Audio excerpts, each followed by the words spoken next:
राम राम शेतकरी मित्रांनो, शेती एक जीवन या यूट्यूब चॅनलमध्ये आपले सर्वांचे स्वागत. जे शेतकरी मित्र आपल्या यूट्यूब चॅनलवरती नवीन असतील त्यांनी चॅनलला सबस्क्राईब करा, चॅनलची लिंक जास्तीत जास्त शेअर करा. आपण बघणार आहोत महाराष्ट्रातील काही प्रमुख शहरातील प्रति क्विंटलमधील कांदा बाजारभाव. आज उन्हाळी कांद्याला किती बाजारभाव मिळालेला आहे? सिन्नर 300 ते 1356, सरासरी 1250 रुपये. सिन्नर नायगाव 200 ते 1400, सरासरी 1250 रुपये.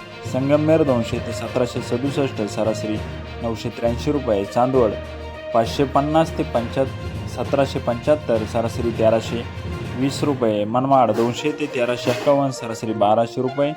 सटाणा 265 ते 1550, सरासरी 1230 रुपये. कोपरगाव 500 ते 1503, सरासरी 1175 रुपये. नेवासा घोडेगाव 300 ते 1600, सरासरी 1200 रुपये. असे होते महाराष्ट्रातील या प्रमुख शहरातील प्रति क्विंटलमधील कांदा बाजारभाव. जर आपण कांदा उत्पादक शेतकरी असाल तर शेती एक जीवन या यूट्यूब चॅनलला सबस्क्राईब करा, चॅनलची लिंक जास्तीत जास्त शेअर करा.